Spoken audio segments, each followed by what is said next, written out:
with you. That is the head ball coach, Steve Spurrier. I'm Terry Norvell, Shane Matthews, out on a charity golfing event today. Coach, that's Friday and Monday. Shane's playing a lot of golf. It's charity golf season, I guess, right now. Well, it's year-round down here in Florida. But, he's playing with a former teammate of his, Brady Ackerman. Yeah, sure. Brady's the head high school coach up at Bellevue in Ocala there, and they're having a little fundraiser. So nice Shane can go out there and play with him. Yeah, he's out there hitting the golf ball. We got a lot to cover. A big ruling came down moments ago, I guess, from the Supreme Court regarding the athletes' compensation. Coach, I want to get into that. You want to hit on that some. Speaking of golf, you on Friday said, I think John Rahm's going to win that damn tournament. And damn if John Rahm didn't win it. Yeah, he was my pick. He had won there before, about a year or so ago. And obviously, he should have won the Memorial 6 shots up, and COVID hit him or whatever. Sure. But, he really played well that last day. And he's such a good putter. You know, most of the golfers now that are in contention are big, strong guys that hit it a long way. But, man, his short game is what I think won it for him. And at the end, it was interesting. He said, I believe in karma. He said, I thought somehow or another I was meant to win this thing with everything that happened. He's a new father. So he won on Father's Day, had his baby there. Yeah. I think his dad flew over from Spain. So it was the first Spaniard to win the U.S. Open. So a lot of history there. And, I sort of believe in fate or karma. I like the word fate for some reason. I mean, it had to be fate that we won the 96 National Championship, because we had to have 5 teams lose a game, and then we had to play FSU, and all of it just worked out. Yeah. And so John Rahm said karma or fate, whatever you want to call it, was kicking in on his side, and to make 2 putts on the last 2 holes, about, 20-footers or 25? That just doesn't happen very often. So it was a big win for him, and he's really a good player. It really did feel like he deserved that. It really did. That couple weeks ago, that was as wacky a finish, a disqualification as you'll ever see. Yeah, but then here's Louis Oosthuizen, and I think it was the 7th time he's been runner-up in a major. Yeah. This guy's really good. Hits the ball straight. Had one bad tee shot there, and he putted really well. But to have 7 runner-ups, he does have 1 major. He won the Open at, I think, at the old course, St. Andrews. I think he did, yeah. Yeah, so he's got 1 major, but he could have 5 or 6 with just fate. If fate was smiling on him, he'd have 5 or 6. Yeah, that is tough for Oosthuizen. But I think everybody felt good about John Rahm. Just the whole situation and the new baby, and the new father, Father's Day weekend, everything set up well. Coach, I want you a little bit later on the show. Obviously, we haven't forgot about the College World Series. Trent Intorcia, our college baseball analyst, will be on the second half of the show. We'll have Coach till the bottom of the hour. So we'll get to College World Series action. It was fun over the weekend, and there's an elimination game today and a winner's bracket game tonight. We'll get to that. But, Coach, the Supreme Court has now ruled on the compensation for athletes. This all had to happen. We were facing a July 1st almost a deadline where 10 states had already passed it. And then, the rest of the states hadn't, and what was going to happen? And, the SEC covers 11 states. What if you were in a state that passed it and didn't? So talk a little bit about what has happened. Well, about an hour ago, I went by the office first, and I'm flipping around and CNN, and they said we have a decision from the Supreme Court on the compensation, I guess, athletes. H-I-L. NIL. Name, image, likeness. Name, image, and likeness. They've made a ruling, and that all athletes are entitled to whatever money they can produce by themselves. So it's a free, open market from what the Supreme Court has said, and I believe the entire nation will live with it now as we go forward. Yeah, and we really needed some. If it was going to happen, the compensation, legal compensation, NIL, if it was going to happen, it almost, Coach, had to happen across the board or not happen for the balance. I mean, can you imagine? I think, I know the state of Alabama, the state of Florida, but all 11 states in the SEC have not passed it yet, and it kicks in Florida and Alabama like July 1st. So what a weird advantage some schools could have had. So it really needs to be all or nothing to make it I think fair. It's all. I think that's what I'm saying. It needed to be. Every college in the country, and with the universities with the boosters that got the most money, are they going to be the dominant teams now? I don't know. Are you concerned? Are you concerned about the essence? I'm concerned about the essence of college sports. I'm for it. I just worry that sometime be careful what you wish for. Are you worried about it a little bit? Yeah, I'm worried that I am too. it's just going to be a bidding for the top athletes all over the country. And do we go to a draft in college football? No, we won't do that. But I don't know what's going to happen. But it said the player is he's free to do his own deal. Somebody wants to pay him $1 million or $5. It's no difference. Is what I think it said. So that is what it's saying, Coach. Maybe the universities with some wealthy boosters. You know, if there's a guy that just has billions, I think there's a guy at Northwestern that helped build their brand new facility. That place is beautiful. And if Coach Fitzgerald said, my man, you want to win a national championship, we need about $25 million a year to go out and get the best players in the country. And he said, count me in, I got it. Yeah. So next school may have to have $25 million also during recruiting season. So I'm just saying, I think that's legal. We'll have to wait and see if it pans out. Not only it makes it legal for the male or female athlete to go out and shop their name if there's a market, number one, so free market. It also protects them from being penalized. You know, the NCAA and the schools can't say, well, wait a minute, you're not eligible. You've taken money. You can't be penalized. Seriously, you can't be penalized. So to me, though, what I worry about, and we'll get off this. This is for another moment. That'll take a whole show. You mentioned bidding and draft and basically salary cap. To me, that's professional sports. We need to be careful that we don't lose the essence of what is college athletics, the amateurism. And we haven't even brought up what I think is the main issue here. How is the fan going to respond to this? If the fan goes, wait a minute, these are just professional athletes now. The love, the passion of seeing the Tennessee and Florida logo, it's not there anymore. It doesn't feel right. It's just pro sports. Be careful because the fan is still the most important part of this. The fan brings the eyeballs and the ears, which bring the money. That's right. Are we gonna piss off? Are the fans just gonna say college athletics is no more? It's just pro sports. Yeah, most fans. Be careful. Most fans at all the universities in the South, even if their school has a bad year or down a little bit, they're going to renew their season tickets. And now they may say, man, these guys, they can't beat anybody. I think I'm going to wait and see if we can win some games before I start buying tickets. Yeah, interesting. I don't know. It's definitely, the world of college athletics is definitely going to change in the next 2, 3, 4, 5 years. For the good, for the bad, somewhere in between. I don't know, and I'm just going to sit back and watch. Coach, today I wanted to take you on a little trip back and kind of look back at your coaching stops and kind of play kind of a what if. You know, sometimes life is a lot like our careers. What would have happened if you turned right instead of left? Or, you know, the call came today instead of yesterday. Coach, what I'd like to do, and you've done this a lot over the history, and Evan, if you can show coaches, I've got a slide. Coach Spurrier stops as a coach, okay? First, obviously, in 78, you see, 78, 79, 80 to 82, assistant coach, okay? And you work your way up, and then we get to your head coaching jobs in professional sports. Coach, you've told the story many times. Get started at Florida. 1 year, that staff gets let go. You get going at Georgia Tech for a year. Your big break, 80. Duke needed a guy to come run the offense. Well, Coach Dickey gave me my first break. There wasn't anybody going to hire a guy who'd been in the NFL 10 years and I guess won the Heisman or stuff. But I was here in Gainesville, and he gave me a chance to be the quarterback coach. I guess we didn't win enough games. We did throw the ball around decently. Johnny Brantley was our quarterback, and Chris Collinsworth caught 10 touchdowns that first year. But anyway, so we all get fired, well, about all of us. Charlie Pell wasn't going to keep me, and I didn't particularly want to. Well, I would have worked for him too. And that's normal, though, right? Clean it out. Yeah, I didn't have a job. But anyway, I'm out for a good month and a half. And one day, Jack Westbrook, who was coaching at Georgia Tech, a Gator, called me up. He said, Coach Rogers asked me to call you to see if you still want to coach.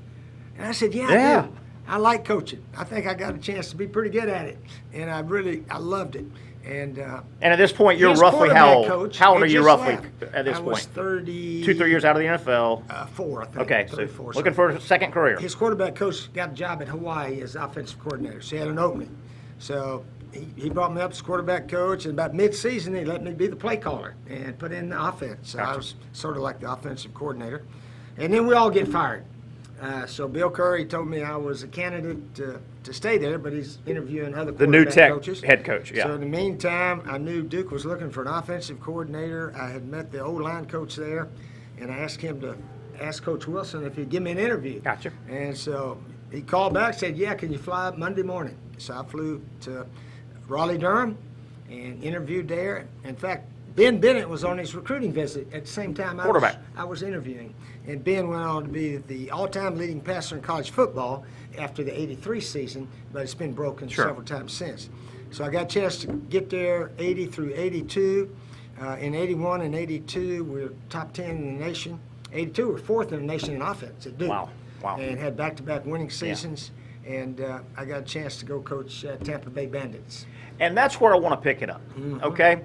So you've got us in your coaching tree or your coaching path now. You started turning some heads with offense as the quarterback coach and the OC at Duke. This new league called the United States Football League pops up, and they want to be brash and fast and offensive-minded, kind of like the AFL decade or two before. You land the job with the Tampa Bay Bandits, okay? And the USFL makes waves. People take notice of the USFL. Your offense was really, really high-flying. At that point, I want to stop. And this is where I want to go, Coach, just where things go. If you're there 3 years, and then Duke needs a head coach, okay? Let's go back to the USFL, though. Well, the league folded. Yeah, but okay, that's where I'm going, Coach. Had the USFL made it another couple of years, okay?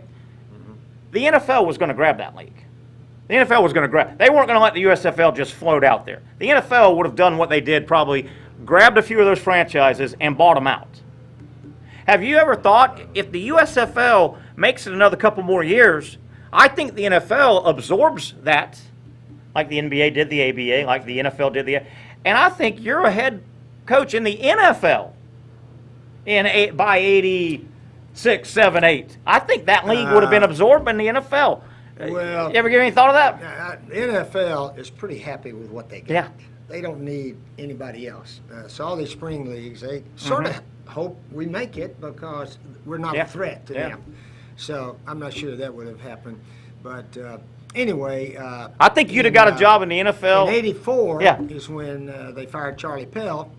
And Bill Carr was the AD, and Richard Giannini. Okay. And it was we'd just gone 14-4 in '84 as our best team. John Reeves stayed healthy, threw for over 4,000 yards. 2 running backs gained over 1,000. Gary Anderson, and Greg Arkansas, Boone. But anyway, so Bill came down to Tampa. We rented a house. We had a house there, and he starts telling me about all the new facilities Florida's going to build. And then he said, after the season, we're going to hire the best coach in America that we can possibly hire. But in the meantime, Galen Hall's going to be the interim head coach. And when the season's over, we're going to hire the best coach in America we can hire. And he's sitting at your house. He's looking right at me. I said, Bill, I can tell you right now who you're going to hire. He said, you don't know who I'm going to hire. I said, I certainly do. You're going to hire Galen Hall. And he said, what makes you say that? I said, well, first of all, he's got the best team money can buy.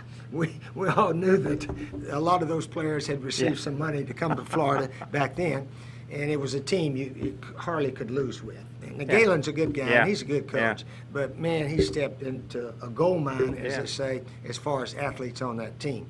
So, obviously, after they went 5-0-1 and actually were declared SEC champ, he was the head coach named. But what was the purpose of A.D. Carr coming down visiting with you? He just wanted to know I was going to be a candidate, I guess. And he visited some other guys while Galen was interim, I think. But anyway, I sort of pulled my name out of the pot in about 2 weeks because I knew there was not going to be anybody. But I felt Galen was definitely the guy that was going to hire. That's why we're doing this, Coach. That's amazing. That is amazing right there. But A.D. Carr makes the trip to see you. I mean, Well, just to let me know they're going to hire the best they can. Well, so that's why we're doing this. Quasi-interest from Florida in '84. Not 90. You could have got this job in '84 in Gainesville. But I'm telling you, I think the NFL would have absorbed the USFL if it stayed alive. I think you had a shot at an NFL job in that mid-'80s as well. So, Bandits, big things on offense. Boy, your name is now really out there as an offensive guy. You really know how to run offenses. They go out of business, the USFL. Duke has an opening. Pretty standard. They call you. You get in touch with them. Hey, you need a coach. I was here before. I like my time. Pick it up there. Yeah, I interviewed a few places. Mississippi State. I went out there, talked to them a bit. I actually went out to California. With who? To see who? University of California. Oh, Berkeley, yeah. Cal Berkeley. Yeah. Joe Cap. Joe Cap. Was finished up and so forth. But anyway. Was that a token interview, or did they really look at you, Cal? Because a few of the ADs said he didn't really act like he wanted it. When I went, they knew who you were from San Francisco 49ers. You were with the Niners out there, so they knew who the heck you were. Jerry went with me on the visit to Starkville, and it was during the Christmas break. Nobody on campus. Gotcha. And Jerry looked at me and said, "Do we have to come to Starkville?" And Starkville's a really nice place now. I don't know. This was back in '79 or so forth. And, I'm sorry. This was 86. Yeah. 86. Yeah. And I said, well, you know I don't have a job, don't you, Jerry? you can't be picky when you don't have a job. But I'll tell you what happened, Terry. Hugh Culverhouse hired Ray Perkins from Alabama. So gotcha. Culverhouse wouldn't even give me an interview, but he hired Perkins, and Steve Sloan left Duke to go to Alabama as the AD. AD, as the AD, so Duke's open. So the Duke job opened up, and I'd been there, and one of the people in athletics at Duke told Butters, AD, said, I wouldn't hire Steve Spurrier. And he said, why not? He said, all he'll do is win a bunch of games and leave. And Butters said, well, if he wins a bunch of games and leaves, he'll be the first coach in Duke history. I'll hold the door, right? Yes. So I was the first to ever do that. But anyway, so we had some good players at Duke. I really loved those guys. I'm telling you, offense, defense, they got to where they, took a lot of pride in being a good team. Yeah. So we won 7 and 8 the last 2 years I was there. So you, to your knowledge, obviously you talked with the AD Butters. Accepted the job. Was it a one-man interview? I mean, were you their guy, and you had to tell them no 10 times before they moved on, or? No, it wasn't like that.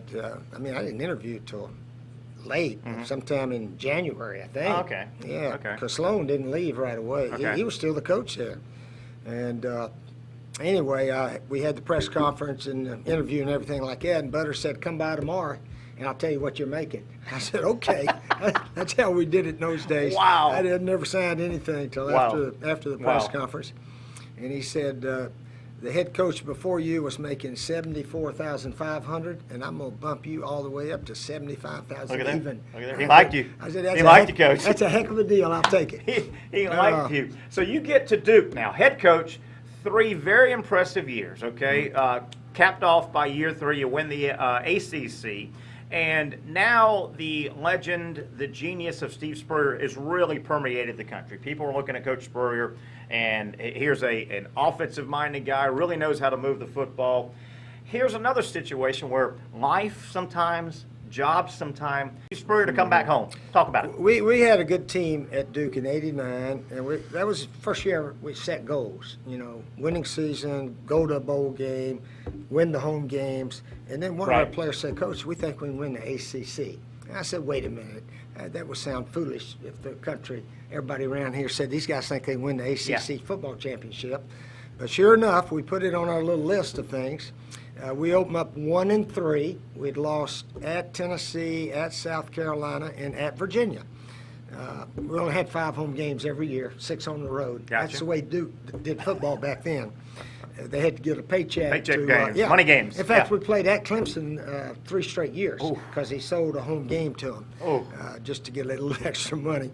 But anyway, we're 1 and 3, and Clemson was they were 4-0 coming to Wallace Wade Stadium there at Durham, and just some unbelievable things happened during that game. A rainy day, we were behind at halftime.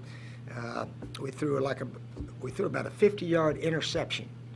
We're down 14 to nothing. And their DB catches it, runs backwards a little bit, and drops the ball on about the 15-yard line. So we pick up about 60 yards on the interception, score 14-7, and now all of a sudden we're in the ball game. And get it back, go score again, 14-14. They kick a field goal in the fourth quarter, and we put a drive together and scored on 3rd and 8 with about 3 or 4 minutes left, and went up 21-17. But we found a running back in that game. Our starter got the wind knocked out of him. Gotcha. And he was sort of a little guy. And this kid, Randy Cuthbert, he was running over guys, through guys, around him. And he went on to gain over 1,000 yards the last 6 games. And that's how he started. Started 6 games, had 100 and something yards. So we ran the ball, threw the ball, and our defense played well. We changed our entire defense to 8-man, 9-man front. We had everybody up there. If you can throw it over our heads, I see you do it. That's the only way we could stop some people, and it worked out pretty well. Wow. So we won the rest of the games, and ACC champs, and the Florida job was And lo and behold, though, again, Florida had to have opened at that time. I mean, well, they opened the week of the Clemson game. Yeah. They opened that week after the Florida LSU game. They let Galen know that there were some infractions or whatever, although there really wasn't hardly anything. Galen Hall was not a cheater, and that staff was not cheaters. They one of the assistant coaches loaned a kid $100 so he could fly home during Thanksgiving, and he got the money and came back and gave it back to the assistant coach. Back in those days. Today they wouldn't think anything about a little something like that. So Galen did not do anything wrong, but they thought, well, we're under investigation because all the stuff in the past. And anyway. But you just sit there and think, what if Coach Hall or another guy was there and winning enough games? If the Florida job wasn't open, you couldn't have taken it. It just life falls like that sometime, right? Somebody said, would you have taken that Georgia job when Vince we talked about retired? That. And I said, well, I don't know. The Tennessee job almost opened in '88. Coach Dickey was telling me about that, but then Johnny Majors won the last 4 or 5 games of the year and got that turned around. But yeah, it worked out. It worked out. That's what it works out in coaches. And obviously, 12 incredible years at Florida, 6 SECs, national title, playing for a couple. We know the Florida history gets us down. 12 years into the Florida job, you're ready to try something else. Obviously, you go to the Redskins, spend 2 years with Washington. Before that, though, was the Redskin job were there other jobs that you looked at in the NFL at that time, or was the Redskin job the one that popped up? It was open at the time, or were there other franchises at the time? No, they just offered the most money, which is a mistake in life. Don't take a job because they offer the most money. And obviously, I didn't get a lot of things in writing about this, that, or the other, so it didn't work out. And but anyway, it gave me an opportunity to sit out a year, and then the South Carolina job opened up. And let me tell you how I got the South Carolina job. That was going to be my next question. University of North Carolina, one of their big boosters, a guy that I had met when I was at Duke in some golf tournaments. He was an executive with the Sara Lee Corporation. Okay. And he called me up and he said, it looks like we're going to have an opening at North Carolina after this year. Would you be interested? And I said, well, I don't have a job, and I do want to coach again. And you know, that area, Duke, North Carolina, only about 10 miles apart. So I said, sure, I'd be interested. So anyway, the last game of the season, North Carolina's playing Miami, and the North Carolina field goal kicker kicked a 55-yard field goal to beat them, I think, by 1 or 2 points. Remember the game. And he saved the job of John Bunning. Bunning was the I remember the game. Was the head coach in North Carolina. So he stayed on, and that did not open. And then the South Carolina job opened, and Mike McGee, the AD there, came up and talked to me, and that became the job. So South it just Carolina. so you, that field goal misses, you were probably going to be the North Carolina head coach. Well, I think I would have interviewed it if they would have hired me. Yeah. I think they'd have hired you, Coach. Well, I don't know. They'd have hired you. You don't know. That's interesting. Sometimes you're only as hot as your last year. Yeah, you know, we sort of stunk it up out there with the Redskins. So, you know, these people say, well, he's lost it. He can't do it anymore. Shoot, in 1999, we lost our last 3 games of the season, and they wanted to fire me down here. We lost to FSU, Alabama, and then Michigan State. And sometimes you lose your last 3 and get a big raise too. But it's different. It's all how perception, how people see things is really amazing. But Coach, that's why we're doing this. We have a few more minutes. That's why we're doing this. How life and coaching can just. What if it would have gone left or right? If the North Carolina guy, and I miss his name, I was watching the game, he hit a bomb of a field goal. If he misses it, you might have been the North Carolina head coach. Now, it works out. You go to South Carolina, do great things, 3 consecutive 11-win seasons. Back up just a hair. There was some talk. Were you interested in coming back to Florida for a second time? Was there much to that? Was that rumor mill 101? But there seemed to be some talk that Coach Spurrier might at least talk about coming back to Florida for a second time. Yeah, there was a little bit of talk, but here's where we're at. Okay. The president, Meacham, President Meacham, yeah. He was at Utah with Urban. Sure. And he gets a Florida job. It's only natural what Urban did out there for him to go. It was only natural. Sure. And Urban earned the right to come to Florida, or really anywhere in the country. So I understood all that. So it was time, and the South Carolina job opened up. So that's sort of understandable that Urban was the next guy in line. Yeah. Interesting though. There have been instances where coaches have gone back. I mean, John Robinson went back to USC, and we could sit here and go they over. usually don't do as well. They Yeah. don't do as well as the first time around. Very seldom. So in a way, it was probably good to have a chance to go to South Carolina. They didn't have much of a history of football. So we set a bunch of records up there, so that was fun.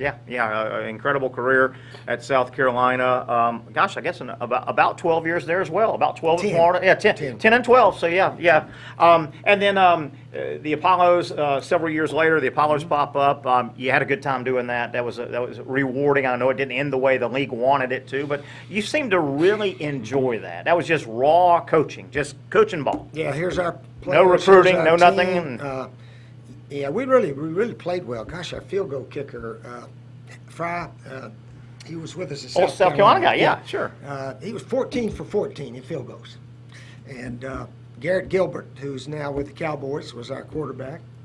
And he would have been the MVP, led the league in passing yards, and we led in total offense and scoring. We scored the most points and finished 7-1. And the next 2 teams were 5-3. So we were declared the champs, and so that was it for the Alliance of American Football. Yeah. And we'll wrap here's up. the shirt. He's wearing his shirt. Wearing his Apollo there. Yeah. I like it. We'll get out of here on this. Obviously, we've had some fun here the last week or two. Coach, there's talk that the USFL is going to try and come back, and I've read and seen, gosh, are they going to call Coach Spurrier? Are they going to call Coach Spurrier, the new USFL that might come back? Is anybody going to call Coach Spurrier? Would you pick up that phone if they call? Oh, yeah. I'd look at it a little bit, sure. I guess. The beauty of the Alliance, it was about a 3-4 month deal. Yeah, sure. You practice in January, and then February, March, April play. So it's just all coaching. And most guys who've been a head coach 30 years, they don't want the recruiting and the travel and all that, but just getting a bunch of guys trying to go beat the other guys, you never lose that desire. And that's why we all still play golf. We want to be the winner. Competitive, Maybe you don't win as much as you used to, but at least you can have a game and you can go compete. So, if they called me and needed a coach in Tampa or Orlando, I'd probably take it down here. But you got to take me with you, Coach. Don't send me up north. Coach, you got to take me with you now. Yeah, I'm not going up north. No, too cold. Too cold. That's Coach. It flew by. I kind of wanted to do that, and the North Carolina story is fascinating to me. That's why I wanted to do that. I've learned something incredible, and just how things can bounce right, bounce left. Boy, if that thing had hit that crossbar, who knows? Who knows what goes different with Steve Spurrier, college football, North Carolina, South Carolina.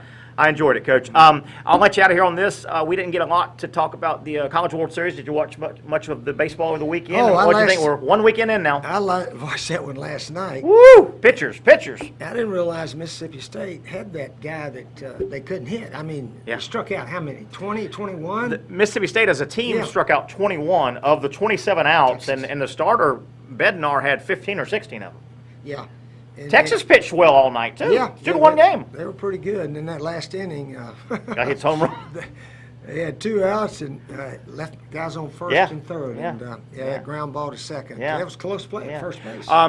SEC goes 2-1 in the opening. Vanderbilt gets their win. Tennessee got roughed up yesterday. Tennessee looked like they hadn't. They were a little wide-eyed a little bit. They're like, "Whoa, we're at the College World Series." Yeah, they may celebrate too much after going to Omaha. Yeah, it is interesting to me though that the baseball teams. When I guess you can win your conference tournament, then you can win the regional, and then the super regional. But they celebrate like they just won the national championship. So they do the dog pile and everything. Yeah. I think about his coach. I said, wait a minute, fellas, let's wait till we win something bigger. There you go. You go. All right, Coach, we'll let you get about your business on a Monday. Thank you very much for walking us through that that timeline of your coaching career. What a career it is. Thanks, buddy. Okay. That is Coach Steve Spurrier. We'll let him get about his business. On the other side, we'll talk a lot of college baseball. Our college analyst, Trent Intorcia, who played for Mississippi State, he'll join us and break down what happened all weekend and 2 big games coming up tonight. That's next on College Sports Today. Bleed and Louis! The good vibes! What? All the good vibes we had, we'll have again. Good vibes! All the good vibes we had, we'll have again. All the good vibes we've had, we'll have again. All the good vibes we've had, we'll have again. Taste the islands and every drop of Vida de Luis tequila. 100% blue agave from Tequila, Mexico. Good vibes. All the good vibes we've had, we'll have again. All the good vibes we've had, we'll have again.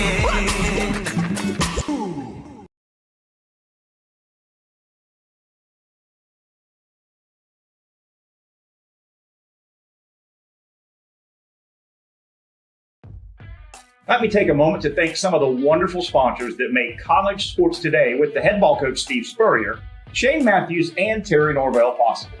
The official seafood restaurants of the show are Sliders Oyster Bar in Neptune Beach and their sister restaurants, Safe Harbor Seafood Restaurant of Mayport and the new Safe Harbor Seafood Restaurant location in Crescent Beach. The next time you crave the best seafood, the freshest seafood on the Northeast Florida coast, make sure you visit Safe Harbor Seafood Restaurant in Mayport, Sliders Oyster Bar in Neptune Beach, and Safe Harbor Seafood Restaurant in Crescent Beach, the official seafood restaurants of College Sports Today. All-American Roll-Off and Recycling, serving your construction job and demolition project needs among their many other services. All-American Roll-Off and Recycling is ready to work with you on your next project anywhere throughout the Northeast Florida and surrounding areas. Visit their website, all-americanrolloff.com, or call them at 904-503-1410. Campus USA Credit Union. Find out what over 100,000 members already know. Visit a Campus USA Credit Union today and find out how they can work for you financially. If you would like to advertise your business right here on College Sports Today with Coach Spurrier, Shane Matthews, and me, Terry Norvell, then simply drop me an email at tnsportsjacks@yahoo.com and I'll be sure to make that happen. Thanks again to our great show sponsors. Now let's get back to more College Sports Today.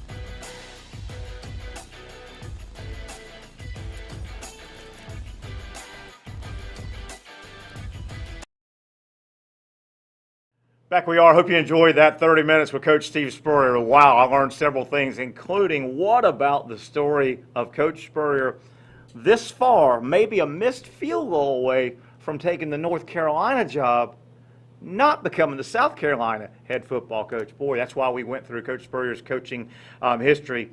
And boy, if you turn right sometime in history, if you turn left sometime in history, you take the call, you miss the call. Boy, life and coaching has some similarities. Welcome back to the program. Another half hour to go. I want to thank all these sponsors. You see them above my shoulders here. They make it happen. We can't do it without them. I've got my Vida de Luis tequila shirt on right here. One of our great sponsors, Vida de Luis, the official tequila of college sports today. You can definitely enjoy it at Spurrier's Gridiron Grill. It is on the menu. Get your margaritas with Vita de Louis. Also, thanks to Safe Harbor Seafood, 2 great locations. Boy, that Crescent Beach location is rocking and rolling, the newest one. And, of course, the original Safe Harbor Seafood in Mayport, Campus USA.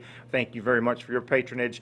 All-American Roll-Off and Recycling, the best construction cleanup company going, multiple size cans for different size jobs.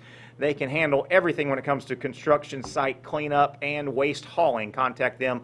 All American Roll-Off and Recycling in the North Florida area, and Sliders Oyster Bar, one of my favorite, if not favorite, hangouts down at my area of the beach called The Corner. One of the fun places is Sliders Oyster Bar. If you want to get involved with our show, we would love to talk to you about a advertising package. We'll put one together to fit your budget. Associate your business, product, or service with college sports today, and of course associate it with the head ball coach, Steve Spurrier. Contact me, Terry Norvell. There's that email, tnsportsjacks@yahoo.com. And one of our new sponsors, Duval Pride T-Shirt Company. Boy, Duval County, the largest area county in the country. It is a huge county.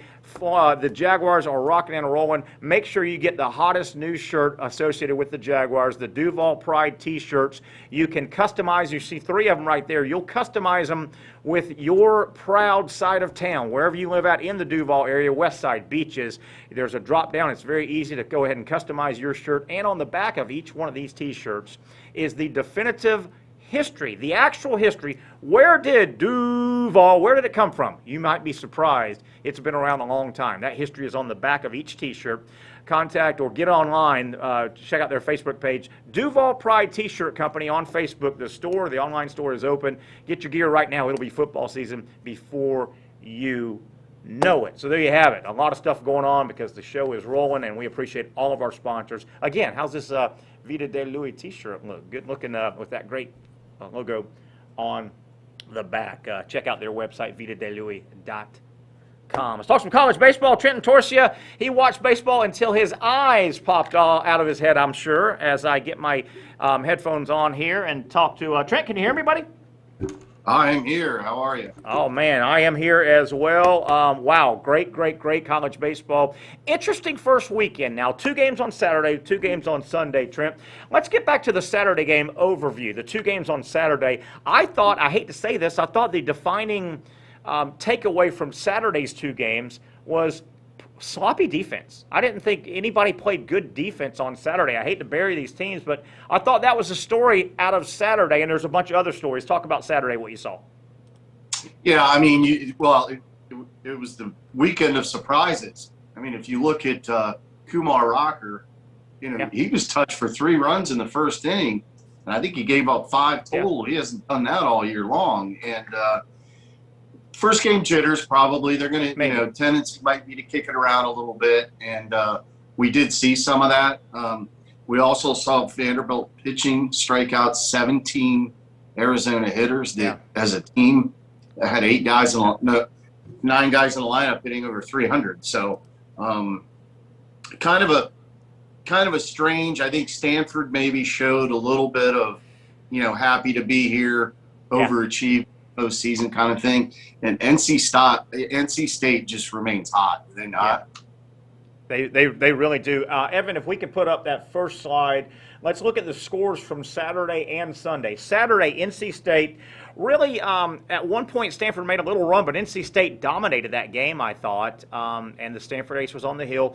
Vanderbilt gets the win over Arizona. What a tough loss for Arizona. That game goes 12 innings, and Trent, I thought a good situation. At least this wasn't a regional where you had to come back the next day, because that would have been a tough return to the ballpark for Arizona, losing by a run in 12 innings with all the hitting they had. And they had Rocker on the ropes. But, boy, he settled down and gave Vanderbilt 5 more innings of stabilizing baseball there, did Rocker. Yeah, he did. And, I mean, he shows why he's going to be a high draft pick, and he's a wily old veteran, if you will. I mean, it seems like he's been there for 10 years. But it really does.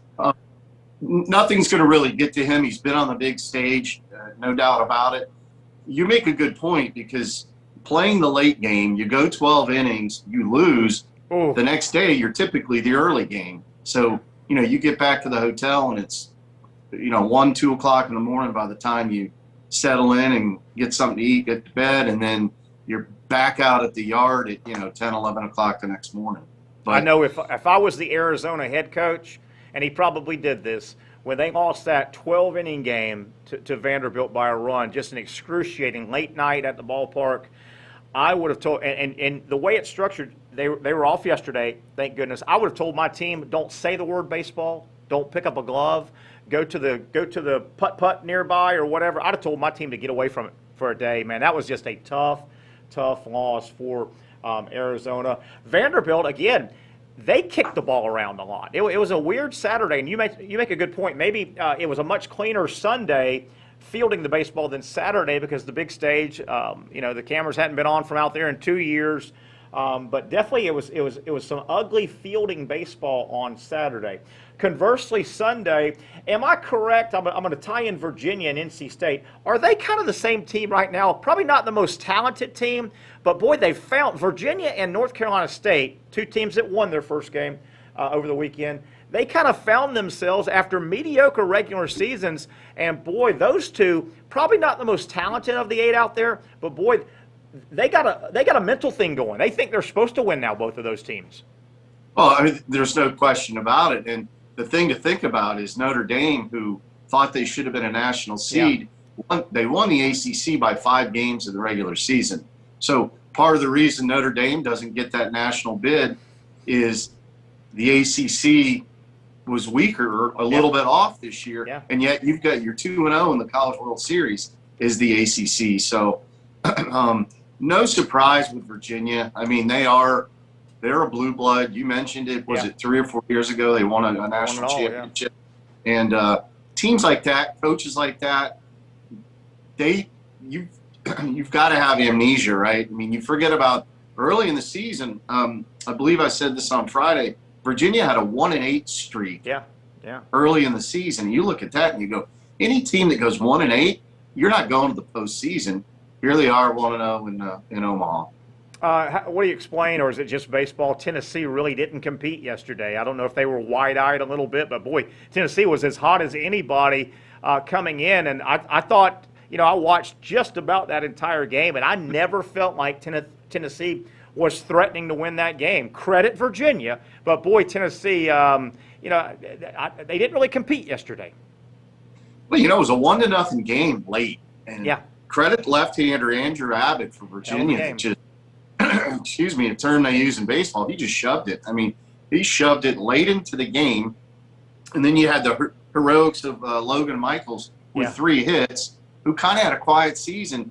And if memory serves me correctly, hit his first home run of the year. Yes, which put him up 1-0. Then an RBI single that puts him up 2-0. So there's really 2 guys carrying Virginia, and then they kind of. I don't know if you paid much attention. They started first pitch stealing. Virginia did. To get a guy on, steal second base, hit a single. Get a guy on, or the single's on, steal second base, another single, and they pieced together really a six-run game.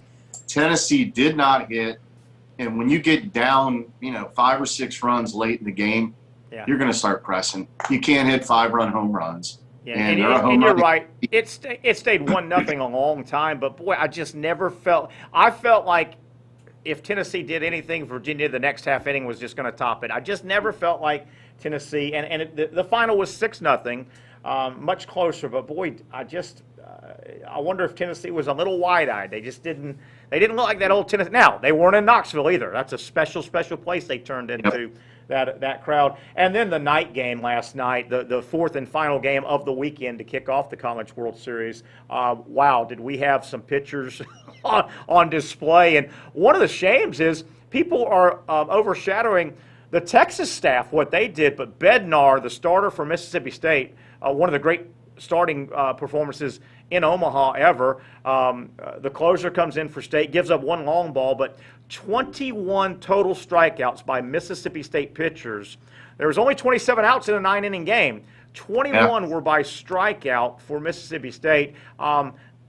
Bednar has been the ace. He's never looked like that, has he? I mean, that was incredible what he did last night. Incidentally, Bednar up until postseason, he was the number 2 guy in the rotation behind McLeod. And he's been, a lot would argue that Bednar, if he didn't have elbow surgery, he wouldn't even be on campus in Starkville. Gotcha. He's that good. And he and Texas pitcher Ty Matthews, they're going to be number 1 draft. Madden are going to be number 1 draft picks. And boy, did their stock rise. And take nothing away from Texas. Terry, a total of 33 strikeouts between the 2 teams. Yeah, it was something. You're not going to play bad defense when you're punching that many hitters out, are you? No, not at all. Shame on me. I took the scoreboard down real quick. Mississippi State wins the second game 2-1 last night. A great game, and you say, how could it be great? Well, watching multiple pitchers have command. My God, Bednar, I mean, he could have knocked a fly off of a pinhead. He had such good control. His breaking ball, his fastball. We know about Sims. He gives up 1 long ball, but he came in and added to the strikeout total. But you mentioned Madden, who got the start, the ace for Texas. Good grief. He got so overshadowed. It reminded me of the 100-meter dash in the Olympics, where the winner sets a brand new world record. The guy that finished second probably broke the old world record, but nobody pays attention, right? Because I mean, it was really, really impressive. Is that the takeaway if you're David Pierce, the coach for Texas, when your team huddled up down the line as you're heading to the hotel after that tough loss? Don't you think the pitch to his team is, guys, we got struck out 21 times. We got to work on that. But listen, we struck out 21 times and lost the game 2-1. We're okay. We did a lot of good in that game. Isn't that the pitch for Texas?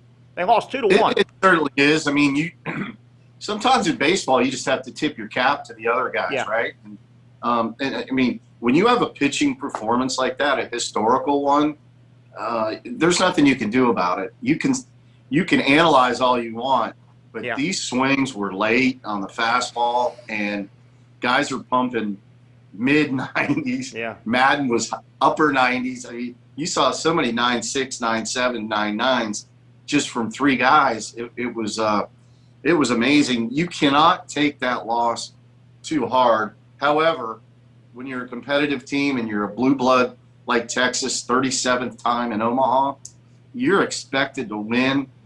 Many, many people pick them to win. Very few, percentage-wise, picked Mississippi State winning that game 1. But when you look at it and you go, guys, it's a 2-1 loss. Let's get it back together. Maybe shorten up the swings going to the next game. Yeah. They had first and third with 2 outs. Yeah. So they had a chance to, ground ball to second base. You never know, man. If that ball gets kicked, it's a tie ball game. Yeah. And fielded cleanly, obviously, for out number 3. But how ironic that the last out of the game was a ground out and not a strikeout, too. Yeah. Well said. I didn't think about that. Well said. All those outs recorded by the strikeout, yet there was a defensive play had to be made. You had to make a defensive play. Yeah. And I'm going to sound a little bit like a Hale State homer, but did it not seem like the strike zone shrunk a little bit there at the end? Yeah, a little bit. A little dramatic, umpire dramatic zone at the end. Yeah, for TV. Don't want to call that strike. Don't want to call the strike 3 to end the game. And, at least that's what I thought. But maybe I was looking through maroon-colored glasses. I don't know. Any double elimination baseball tournament is very, very hard to win if you lose the first game. I get that. You and I subscribe to that. Everybody does. I will say this, though. Out in Omaha, instead of being a regional where it's back to back to back to back, and pitching can really get taxed where you got to go tomorrow, somebody's got to do something special tomorrow. The way it sets up in Omaha, there are built-in days off. This is a long tournament. So if you lose the first one, as Texas did, I'll just use them as an example, because there are built-in days off, if you can just stay alive, if you can just win, stay alive, sometimes the schedule can get you back on schedule, even if you drop that first one. It's a long way back for Texas, and of course everybody that lost their first game. But Well, yeah. Wouldn't you agree with that? Because there are built-in off days. If you can stay alive till Tuesday and get a Wednesday off day, and then somehow get in the championship series and get an off day here, right? I mean, it can be done because of the schedule. It's hard. It can be done, and you and I agree in the fact that Omaha takes a long time, man, to finish that tournament. But it makes sense too, though. You've got the last 8 standing. Rest is important, and I think what happens is, so put another way, they have to win. The losers have to win 4 games just to get to the championship series, whereas the winners have to win 4 total to win it all.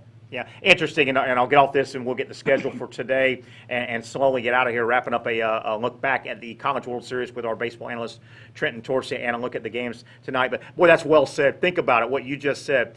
If you are any team still alive but you just lost your first game over the weekend in the College World Series, you have to win 6 games. You would have to win 4 to get to the championship series, and then 2 out of 3 to win it all. So you are still looking at 6 games crammed in a little over a week or so.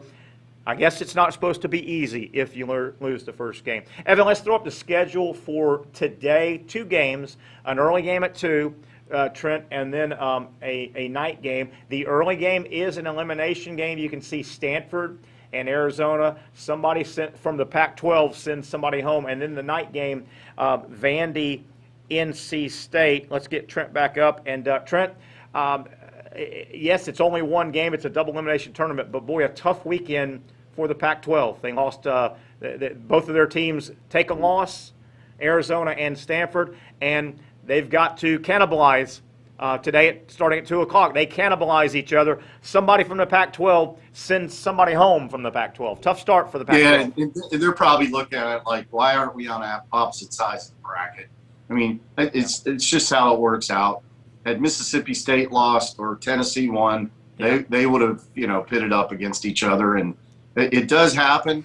But as quiet as we said the Pac-12 was this year, in Stanford in a situation where, man, we've really we've overachieved this year, and Arizona, I believe, has the mindset that we still have a lot to prove. And I look for them to come back with a vengeance today. Yeah, I'm with you. We'll get off this first game. It's 2 o'clock today, as you can see on ESPNU. You can see that game, Stanford, Arizona. Winner moves on, loser goes home. I think this comes down to, if Arizona is going to win it, they're going to score 14. Or they're going to get sent home and lose, 9-3, 9-4. I think Arizona is going to absolutely have to. I think Arizona's smart enough to know they've got to now get old Gorilla Ball back and mash their way through this thing. So just note that if Arizona wins, I think they score 13 or 14. If they don't, I don't think they win. I think they have to have an explosion. And that's fair enough. Somebody is heading home. The night game tonight, Trent, Vanderbilt, probably the odds-on favorite by a razor-thin margin, because I think this field is awfully balanced. I really do. When this thing started, I could see a bunch of these teams winning this thing. Vanderbilt takes on NC State. Boy, NC State, Avant's been there a long time. NC State plays a hard, tough brand of ball, and boy, are they kind of, I think we can. They're the little train that could now, man. You can see it. It's almost like a thought bubble above their head, the NC State players. They all think they're going to be the next man up. They're fun to watch right now. Oh, and they're probably playing as solid across the board as any team out there. And of course, you're going to get lighter. So you're going to face another first-round draft pick that, certainly has a better fastball than Rocker. I think Rocker probably has better secondary stuff, but Leiter's command has been unbelievable. Got a little touched there late in the season, but I look for him on the big stage to go get it done as well. And I mean, if NC State can keep this a low-scoring, tight game, they've got a puncher's chance. And they feel like that. You can see that lineup. Butler's their big left-handed hitter, but you can see that lineup for NC State. They all think they're going to be that guy in the bottom of the 8th inning to get that big hit. They really do. I'll leave you with this. I'm going to go back to Kumar Rocker. We've all marveled at him. He's led Vanderbilt to a national title one of his years there. He's trying to do it again. I didn't think I could be any more impressed with him as I have been over 3 years.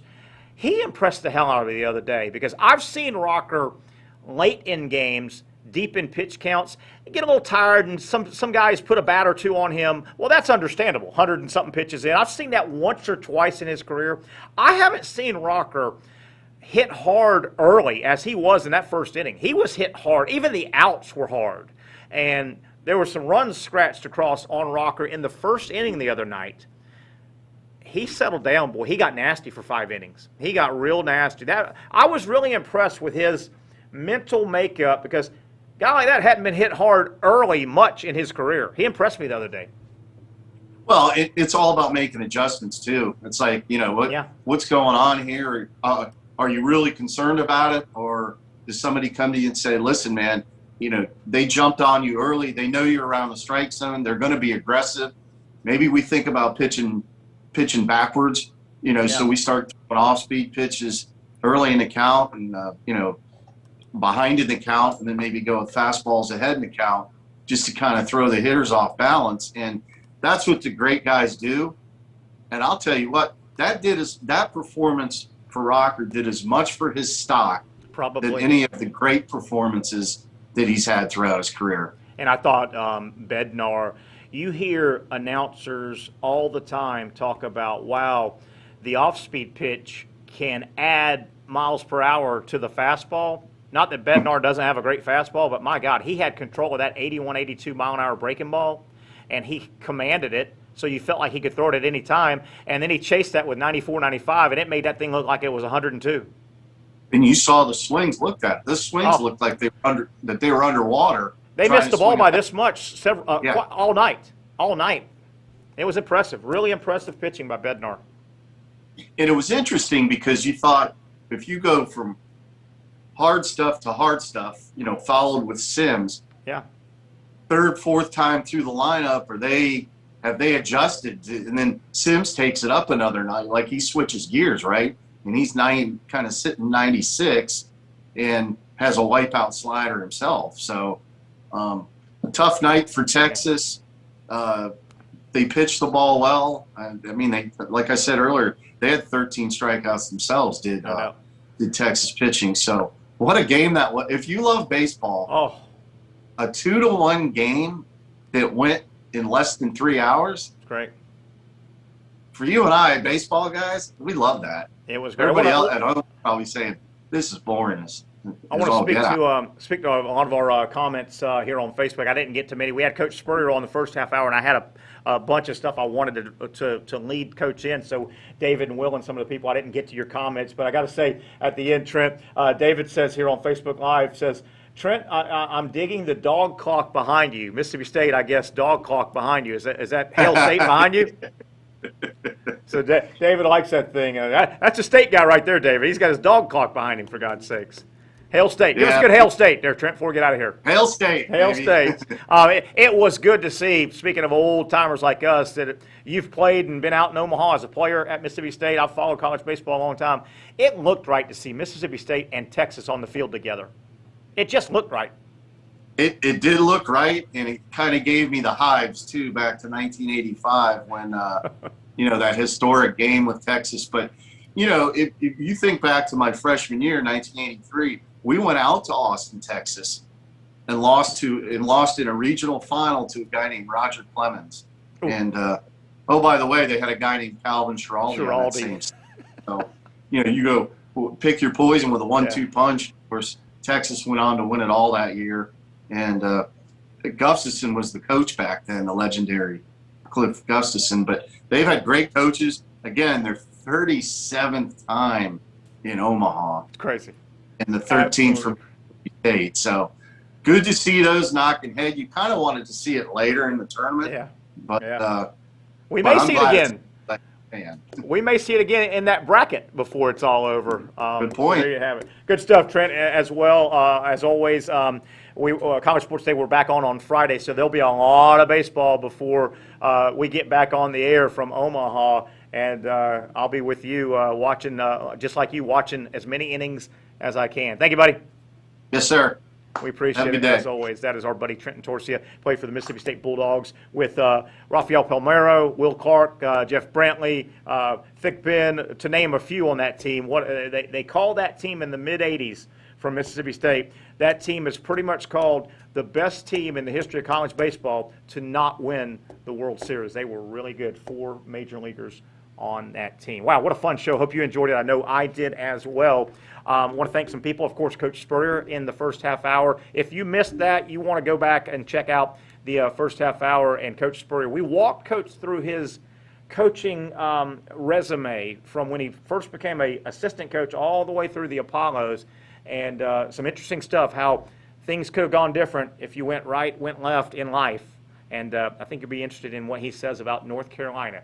He could have easily been the North Carolina head football coach. Watch the interview from earlier today on this show with Coach Spurrier. Thanks to Trent Intorcia for his great insight, as always, and, of course, our producer, Evan Miller. We'll get out of here. Our Monday edition has wrapped up. We'll get back together Friday, 11 a.m. Please join us for the next edition of College Sports Today.